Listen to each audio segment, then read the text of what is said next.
Hello everyone. आज हम करने वाले हैं पीजीटी इकोनॉमिक्स का जो है वो माइक्रो इकोनॉमिक्स हमने कर लिया था, उसके 200 क्वेश्चन हमने डिस्कस किए थे। ठीक है, इसी तरह से हम मैक्रो इकोनॉमिक्स जो है वो स्टार्ट करने जा रहे हैं। मैक्रो इकोनॉमिक्स के क्वेश्चन मैं आपके लिए आज लेके आया हूँ। ठीक है, मैक्रो इकोनॉमिक्स के जो है वो आप क्वेश्चन हम स्टार्ट करते हैं सब। और साथ में आपको ये बता दूं कि पीजीटी के जो पार्ट 2 है बीए पोर्शन, उसके नोट्स जो है वो बन गए हैं। जिसको भी नोट्स चाहिए होंगे वो ले सकते हैं। ठीक है, हिंदी इंग्लिश दोनों में है, मतलब बाइलिंगुअल है। ठीक है, तो ये हम आज स्टार्ट करने जा रहे हैं मैक्रो इकोनॉमिक्स। मैक्रो इकोनॉमिक्स के जो है वो पीवाईक्यूज प्रीवियस ईयर क्वेश्चन है, ये जो कि पीजीटी में डिफरेंट डिफरेंट ईयर्स में डिफरेंट स्टेट में जो है ये पूछे गए हैं। ठीक है, तो चलिए स्टार्ट करते हैं। फर्स्ट क्वेश्चन है, inflation is always and everywhere a monetary phenomena. Inflation जो है वो हमेशा एंड हर जगह जो है वो एक मॉनेटरी फिनोमिना है। These are the famous words of, ये जो फेमस वर्ड्स हैं ये किसके हैं? तो ये जो है बात किसने कही है? ये मिलिटरी फ्रीडमैन ने बोली है। ठीक है, तो ये इंपॉर्टेंट क्वेश्चन है। नेक्स्ट क्वेश्चन की बात करें तो when the rise prices is very slow like that of a snail is called. जब बहुत स्लो होते हैं ना तो हमारी वो होती है क्रीपिंग इन्फ्लेशन। ठीक है, एक होती है क्रीपिंग, एक होती है वॉकिंग, एक होती है रनिंग और एक होती है hyper. Creeping, walking, running and hyper, ये चार। हाइपर जो है सबसे ज्यादा होगी, क्रीपिंग जो है सबसे कम होगी। तो ये क्या बोल रहे हैं यहाँ पर? वेरी स्लो का क्रीपिंग। ठीक है, डायग्राम में देखें तो हम इस तरह से, ये आपका हाइपर आ जाएगी, ये क्रीपिंग, यहाँ पर रनिंग एंड ये वॉकिंग। ठीक है, creeping, walking, running and hyper. तो पहले धीरे धीरे रेंगती हुई फिर वॉक करना स्टार्ट करती है, फिर रनिंग करना स्टार्ट कर देती है और फिर हाइपर हो जाती है। ठीक है, तो ये इस तरह से रहता है। नेक्स्ट है, the concept of laissez faire was the contribution of. जो लेसोस्फीयर का जो कंसेप्ट है वो किसका कंट्रीब्यूशन है, किसने बताया है ये? तो इसकी अगर हम बात करें तो वो क्लासिकल इकोनॉमिस्ट बोलते हैं। ठीक है, लेसोस्फीयर के बारे में जो है किसने बोला है? क्लासिकल इकोनॉमिस्ट ने बोला है। नेक्स्ट बात करें तो अगला क्वेश्चन है कि supply creates it's on demand is the idea of. ये तो सबको पता है कि supply creates it's on demand, ये किसने बोला है? ये बोला है जेबी से ने। ठीक है, जेबी से का जो है ये लॉ है। नेक्स्ट है आपका fifth question, which of the following is not an assumption of classical theory. Classical theory की जो है वो इसमें कौन सी जो है वो अजम्पशन नहीं है?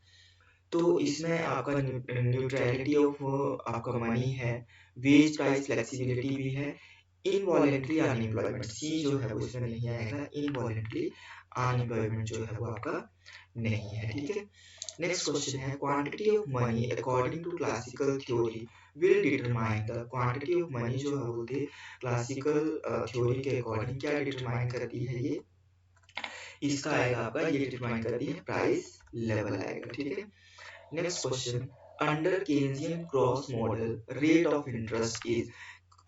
रेट ऑफ इंटरेस्ट को जो इसने बोला है exogenous variable. Exogenous variable important question है ये भी। Next question is, wage price flexibility is the contribution of which of the following economist. Wage price flexibility के बारे में जो कंट्रीब्यूशन किसका है, ये किस इकोनॉमिस्ट ने बोला है? तो इसमें जो है ये है आपका एसी पीगू। ठीक है, नेक्स्ट है, according to Keynes, what causes changes in inducement to investment by entrepreneurs? तो इसमें अगर हम बात करें तो केन्स बोलता है MEC and rate of interest की बात। इंपॉर्टेंट क्वेश्चन ये भी, marginal efficiency of capital and rate of interest. Next question, the deficiency of aggregate demand during depression.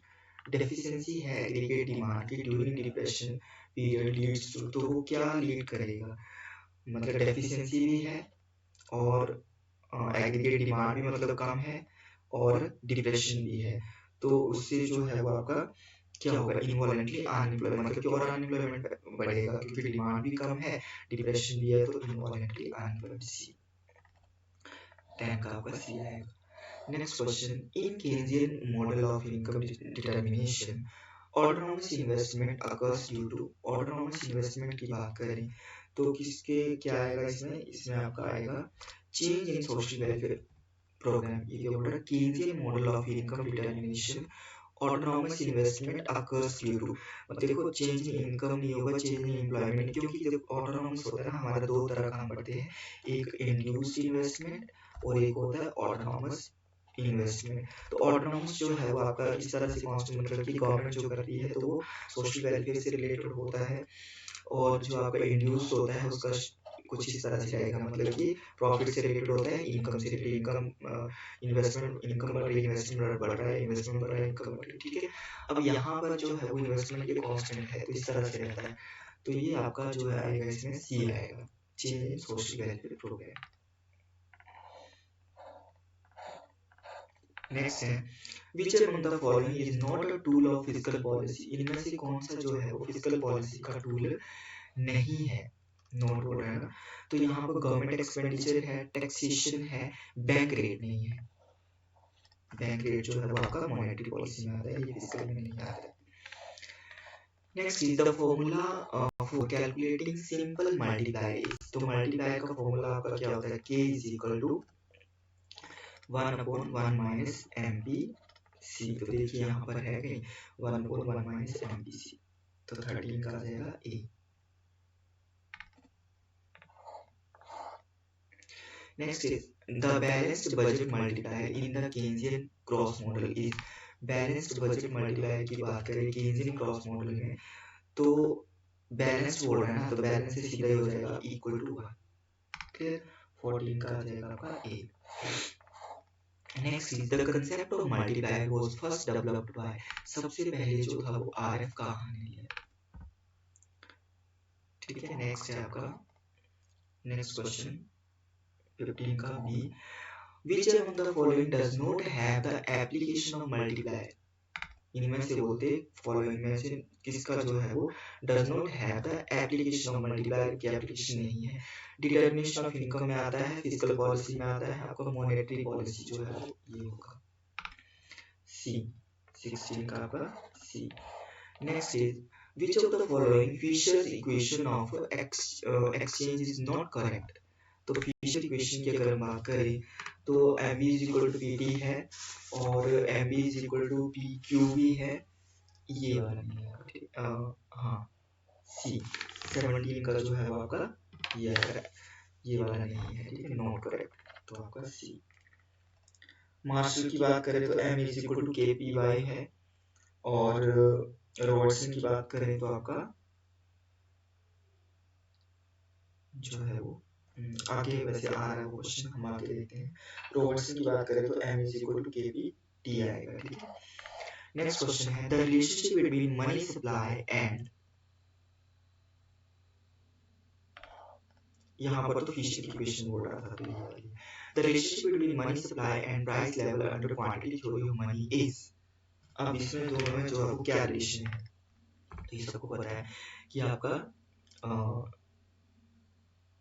18 का जो है वो आपका direct proportional relationship, the relationship between the money supply and the price level, supply money बढ़ेगी price level बढ़ेगा, तो direct proportional relationship है, ठीक है। नेक्स्ट है in Keynes consumption theory the chief factor that determines consumption expenditure is, Keynes की बात करें तो केन्स थ्योरी में आपका चीफ फैक्टर डिस्पोजेबल इनकम को बोला है इसने, प्राइस लेवल को के बारे में बात नहीं कर रहा है, ये इनकम के बारे में, ठीक है। तो 19 का जो है वो सी। 20 है under Keynes psychological law of consumption the relationship between consumption and income is, income और कंजम्पशन के रिलेशनशिप की बात करें साइकोलॉजिकल लॉ ऑफ कंजम्पशन तो नॉन लीनियर एंड प्रोपोर्शनल है, इंपॉर्टेंट क्वेश्चन है। नेक्स्ट है equation m is equal to kpt, ये किसकी इक्वेशन है, is propounded by which of the following, ये किसकी इक्वेशन है, ये है रॉबर्टसन की, किसकी है, रॉबर्टसन की, ठीक है। मार्शल की बात करें तो मार्शल की है आपका m equal to KP by KP y, मतलब y यहाँ आएगा, तो मार्शल की है ये, एंड आपका पीगू की है m is equal to KPR, m is equal to KPR, ये आपका आ जाएगा Pigou, m is equal to KPR। Next question the relation between ABC and MBC in Keynes psychological consumption function, तो यहाँ पर अगर हम बात करें तो ABC ग्रेटर रहता है MBC से, ठीक है। तो 22 का जो है वो यहाँ पर आंसर होगा MBC लेस देन ABC, ठीक है। तो आपका और गेन जो है वो आपका गेन के अकॉर्डिंग आपका ये वाला ए है शॉर्ट रन। नेक्स्ट है under gains consumption function. Consumption is a dash function of income.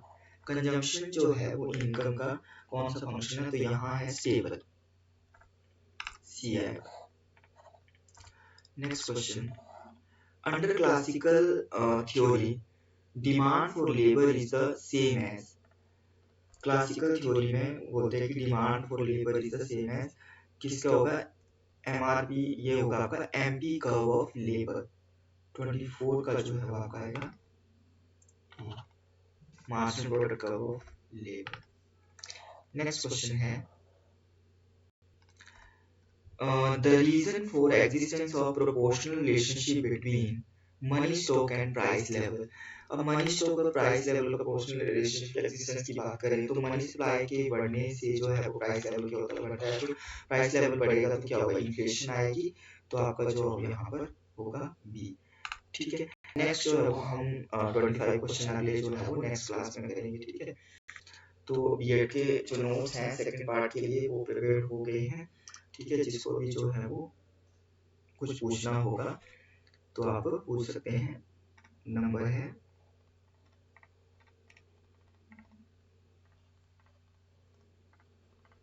ठीक है, इस नंबर पर आप जो व्हाट्सएप भी कर सकते हैं, कांटेक्ट कर सकते हैं।